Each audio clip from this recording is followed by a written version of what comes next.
The New York Knicks have just eliminated the Philadelphia 76ers in 6 games, and we have to talk about it. So what's up, guys? Welcome back to Knicks Digest.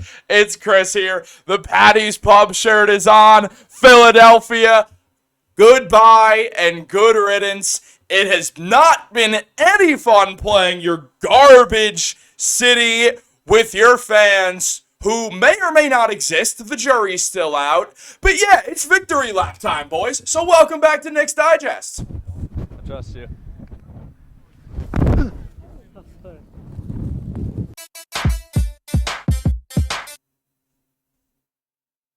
Yeah, had to do it. Had to play it.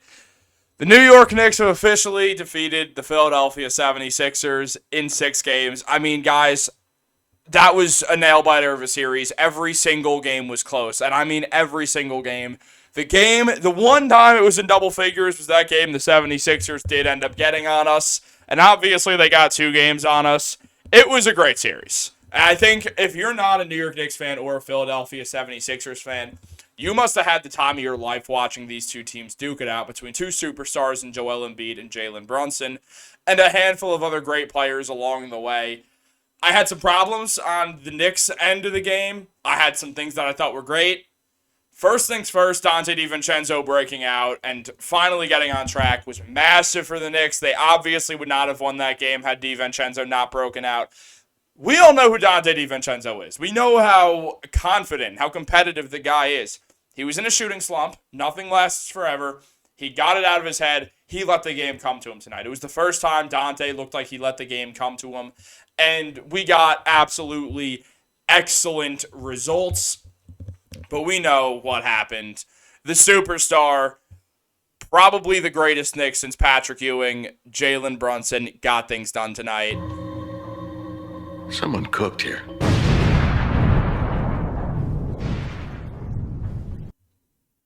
Look, man, we had to bring the edits out, because the New York Knicks are going back to the second round in back-to-back years for the first time since 1999 and 2000. This is the first time in the 2000s that Jalen Brunson or the New York Knicks, led by Jalen Brunson, are making it out of the first round back-to-back times. Now, I've said before, the man above me right there, Carmelo Anthony, is my favorite Knick of all time because he got me into basketball.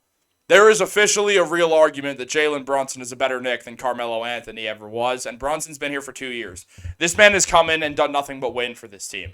I mean, obviously we were supposed to win this series. I know at the beginning we were the underdogs, which was weird. If you bet on it, good on you. I know I did. I bet on tonight's game for the Knicks to win also, because it seemed like it was obvious the Knicks would just outwork the 76ers, and a lot of times they didn't. They let the 76ers get back in the game. They let the 76ers get a bunch of offensive rebounds.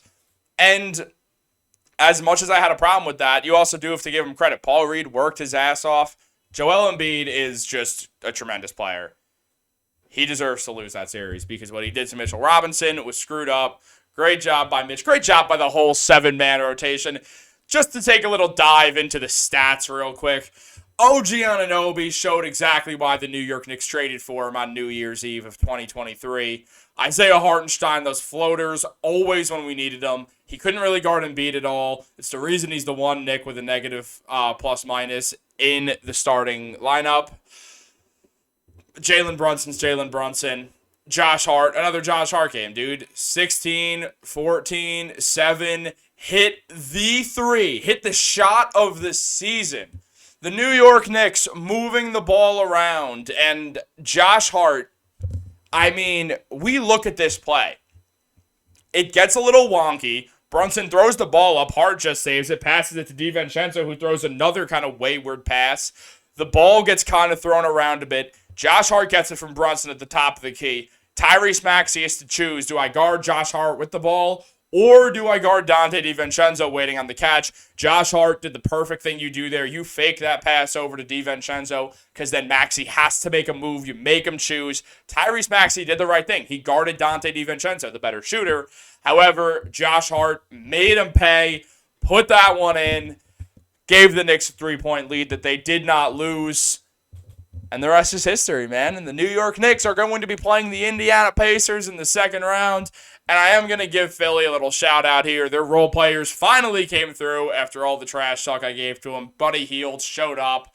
And, well, who knows, but his, sixth ever playoff game, and knowing Buddy Hield, maybe his last. But Nick Batum played well. The problem is Tyrese Maxey had a rough outing, and, Tobias Harris.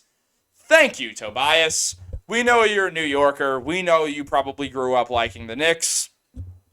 Knicks fans around the world, thank you for whatever the hell that was. Now, I'm sure Sean Bernard is going to have a different thing to say about you on Sixers Digest. But from New York, we thank you. Also, Tobias is going to get a ton of crap for this, and he shouldn't. He's really not a bad player. He's just not this guy. They're treating him like he's a third scoring option. He's not. He's a good role player in the NBA at this point. He used to be better. He's getting older.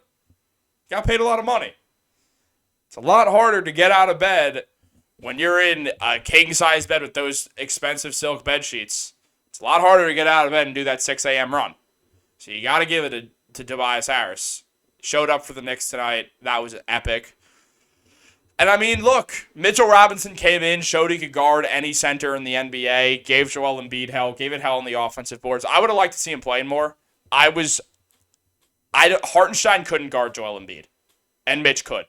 A lot better. Obviously, no one can guard Joel Embiid, but Mitch was doing a much better job at it. I would have liked to see more Mitch. The Knicks need to find someone else outside of Brunson who can handle the ball in crunch time. I think if you're going to give it to someone, it has to be Dante DiVincenzo. This is where Julius Randle comes in, and where Emmanuel quickly used to. And I had the problem with it at the time that the Knicks are running low on ball handlers after they traded quickly away. And RJ, obviously, Deuce has broken out. And that's been huge. But he's not always on the court at the end of games. So it's going to have to be DiVincenzo. It's just going to have to be. And the Pacers are not known for their defense. So maybe that won't be prevalent right now. But it also could be. And the Knicks need to know just that Brunson can't carry them entirely when we're talking just straight up offense at the end of a game when it's close. So that is huge. But also, I like how they played. They give up a lot of open threes, but they stopped that. They were making Buddy Hield prove them wrong. Buddy Hield did what Buddy Hield did. Do you take that gamble? No, you should not. I understand why they did. He had a 17% true shooting when this game began, so it was understandable.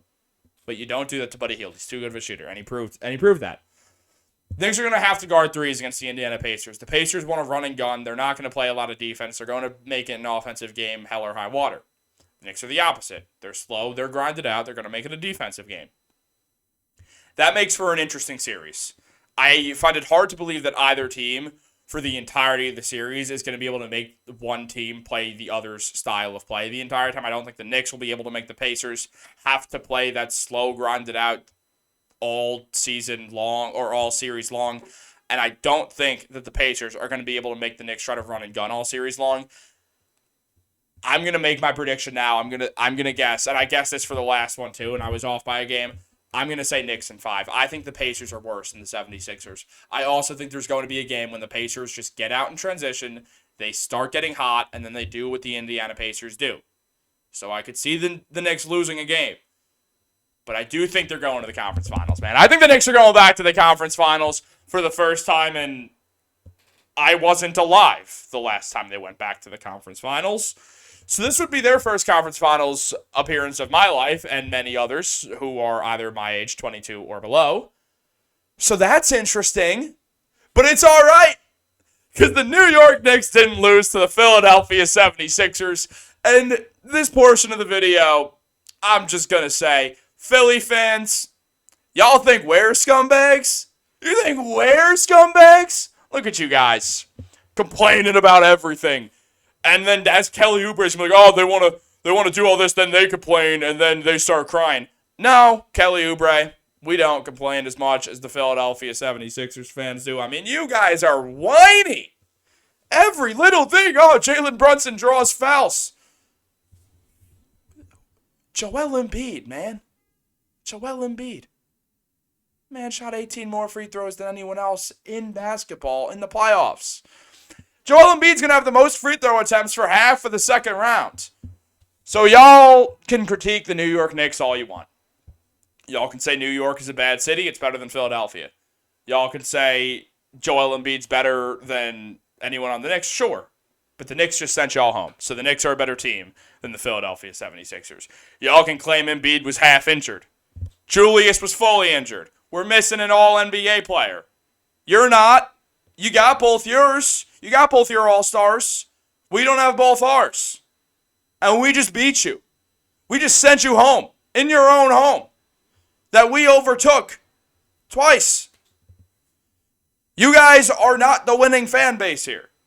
Maybe if you guys had a better fan base, I don't know, anyone would ever sign with the 76ers. You guys probably should have signed a few people by now, and you couldn't. Little weird. The only guy who ever wanted to go to your team was James Harden, and then he left. And he only wanted to go because of Daryl Morey, the same guy who drove him out. I don't know, 76ers fans. I don't know. Now, shout out to Sean Bernard. I understand that he's ride or die Sixers, as he should be, the same way I'm ride or die Knicks. He should be a Knicks hater. He's a 76ers fan. He just should be. But shout out to Sean anyway, because he's a cool dude and I like him. He's my friend. And Sean and I might hop on a video at the same time. If he's like, dude, I just don't want to talk about the Sixers right now, then that's fair. But Sean's also just a basketball absolute nut job. The man loves it, so we'll try to get him on. I'm going to let the loss sit with him for a little bit, just because that's my guy. I don't want to just instantly be like, hey, you lost. Can I come rub it into you on YouTube right now? Because I have nothing better to do. So yeah, not gonna do that right now. But I'm just so happy, man. I can't even tell you where I was when the Knicks won that series against the Cavs. Comment down below where you guys were when the Knicks won this series and last year's against the Cavs. I was somewhere in college. I know I was watching it. I don't know, man. Life's a trip. The New York Knicks are good for the first time in my life that I'm not a literal child. And they're consistently good for the first time since really any of us were children. It's a great feeling, guys. Enjoy it. Enjoy your Thursday night. Enjoy your Friday. Enjoy your Friday night knowing the basketball games you're watching, they don't really have the biggest impact on your life right now because the Knicks are safe. We're in the second round, man. 4 down, 12 to go. We keep moving. Go Knicks. Leave your comments down below.